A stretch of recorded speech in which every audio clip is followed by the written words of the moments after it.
And House Republicans are moving forward with a formal impeachment inquiry into President Biden. So far, 3 investigating House committees have presented no evidence of high crimes or misdemeanors by the president. Now, the House Republicans have voted unanimously to formalize the inquiry, saying that will allow them access to more information as they try to tie the president to his son's foreign business dealings. ABC's Jay O'Brien joins me now from Capitol Hill with more on that. Jay, what's happening there today? How are Republican lawmakers moving forward with these investigations?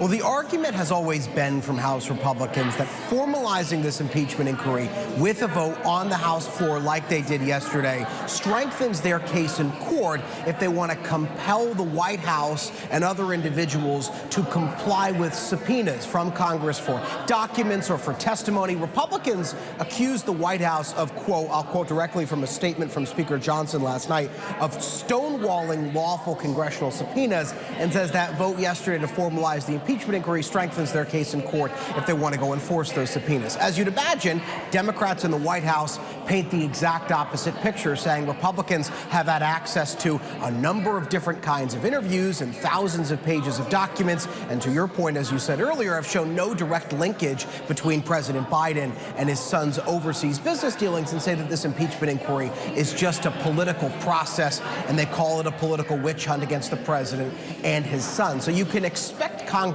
to try to now compel, or at least file additional subpoenas, and then compel the White House to follow up and comply with those subpoenas now that they feel that they have a stronger case in court to be made.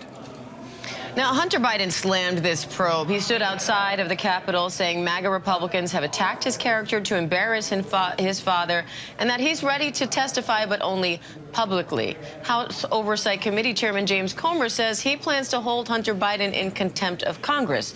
So what's the latest on that back and forth?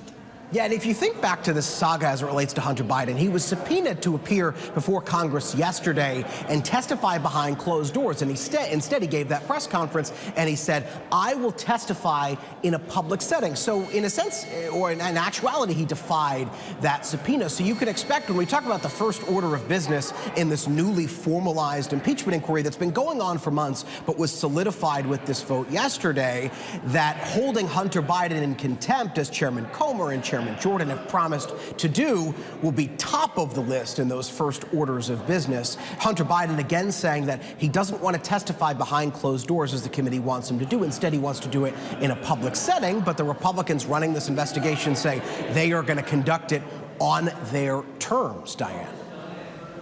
Meanwhile, Jay, Ukraine aid is still stalled in Congress with just 1 day until lawmakers leave for the holidays. Senate Republicans say they won't move forward without a border deal. So are they any closer to a compromise on that?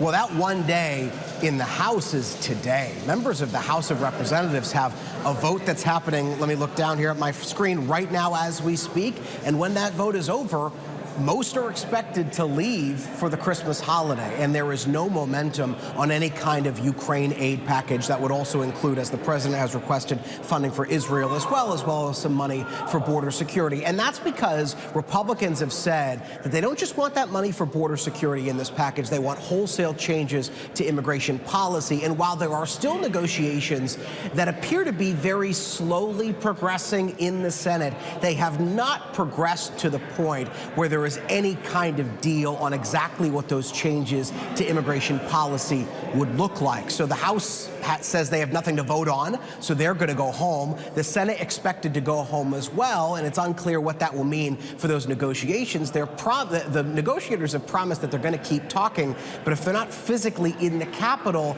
it's unclear exactly what kind of momentum they would have. The Republicans that I've talked to, even some Democrats I've talked to, have acknowledged that you're looking at potentially more momentum on any kind of Ukraine aid package, immigration package, whatever, into the new year as opposed to before the new year, Diane.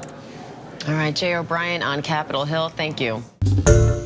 Hi, everyone. George Stephanopoulos here. Thanks for checking out the ABC News YouTube channel. If you'd like to get more videos, show highlights, and watch live event coverage, click on the right over here to subscribe to our channel. And don't forget to download the ABC News app for breaking news alerts. Thanks for watching.